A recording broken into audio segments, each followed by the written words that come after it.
You know you hate yourself sometimes. I do too. But what you may not know is that everyone hates themselves sometimes, no matter how smart or successful they are. I didn't know that either until after reading this book. Why we do this? Because we have this belief in perfection in our mind. I should be the most honest, generous, considerate, courageous person. I should be a loving wife or husband, girlfriend. I should never feel hurt. I should always be able to control my feelings. I should be able to solve every problem of my own or others in no time. I should overcome every difficulty in my life as soon as I see it. I should never feel ill or tired. I should always be able to find a job. I should do things in 1 hour, though it can only be done in 2 to 3 hours. When we cannot measure up to the idealized ourselves, we feel ashamed of the actual self, the human being with limitations.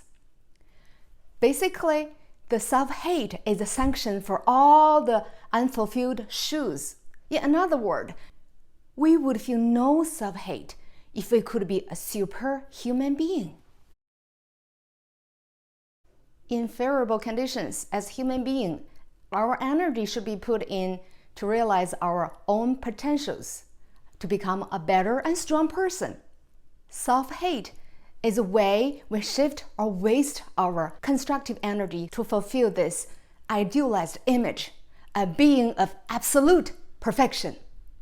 To recognize self-hate is a cruel and merciless force is very important, because we need to have some sympathy for the suffering self so that we can move to the constructive direction. I must point out one thing that is very dangerous, the unhealthy response. One might try to validate the high standards, like, oh, those give me motivation, give me drive to achieve more and higher. I was one of them too. From the godlike perspective, it made totally sense, but it's unachievable. It's just pure self-damaging. Also, I'm going to mention some consequences from self-hate, so you can see that for a healthy growth person, it won't bear those consequences. Number one, the self-hate will have profound response to failure, because we wanted to comply with the inner dictates so frantically. I must achieve it. I have to have it done. Actually, failure has a new definition, which is a process or an opportunity for us to learn from our mistakes. Speaking of mistakes, I have a plea to make. Please correct my English. Any mistakes in the comment below. In this way, you're helping tons of English learners, English as a second language for those people like me. The second consequence from self-hate, actually self-hate have many forms like self-accusation, self-contempt. Self-contempt will belittle us. So it's easy for us to take abuse from others because we think we don't deserve better treatment. Number three, self-hate will make us more vulnerable, so that we'll become super sensitive to criticism and rejections. The number four consequence is that self-contempt makes us feel so discouraged. We cannot be able to see our capacity fully. It doesn't occur to us that we could change a tire, we could speak in public, we could perform on stage. Or we may start an activity, but we will give up when we see the first difficulty or problem. Number five, the self-accusation makes us respond with fear. We're fear being found out. If people knew us better, they will see we're no good. But what exactly being found out is so vague, we don't even know it ourselves. What makes me so passionate about my video is not just I can share the knowledge to help you to see the truth, but just I can share the hope and the constructive action of plans with you. The most important step is to be conscious when you hate yourself or contempt yourself or accuse yourself. When you feel uneasiness or guilty, check the action or reaction that associates with the feelings. Let's say you wanted to offer money to a close friend who just lost a job, but you didn't do it, and then you feel guilty. Check its validity. Probably you will see that you were in a financially struggling situation yourself. Then you will realize that you are judging yourself from a lofty high moral standard. We know conscience regulate our behaviors, let us become a better person. However, in this case, it interferes with our real growth because that prevents us from seeing our real difficulties soberly. The positive move is to offer yourself some compassion over the guilt. The next step is to recognize the limitations of our resources, including time, energy, and money. They're not unlimited, they're not indefinite.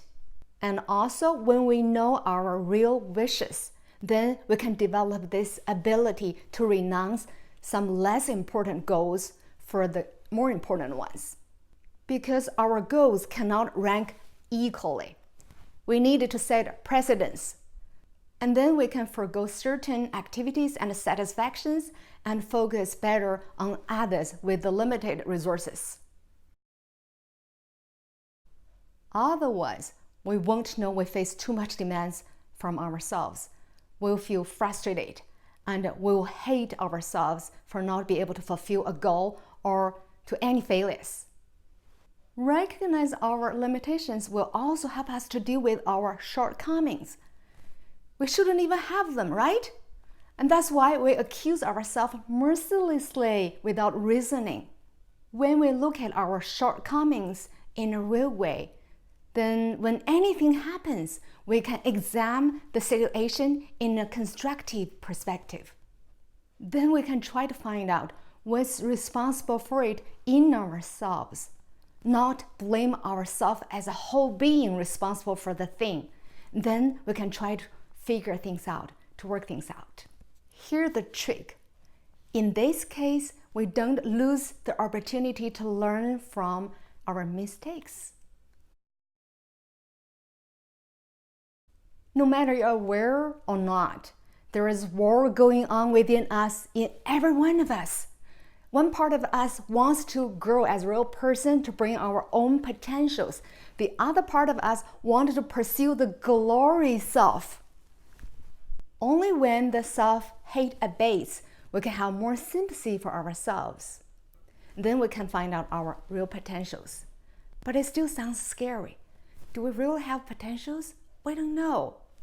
Before I became a YouTuber, I was a realtor. I was after money, that was obvious. And one day, when I ran into a very successful realtor, I was so eager trying to find out her secret. And then she asked me a question, shocked me to my core. She said, "Don't you enjoy it?" Then I realized it's her call, it's her own potential to work as a realtor. But that wasn't mine. Only when my pursuing for the glory one subsides, my real energy shifts to trying to find my real potentials. Here is the most important value from this book. Most people, especially the ones consider themselves intelligent, believe knowing is growing, knowing is changing. I thought so too. Not just I want to put myself in the intelligent category. This book tells us knowing is not changing without once doing the actual changing.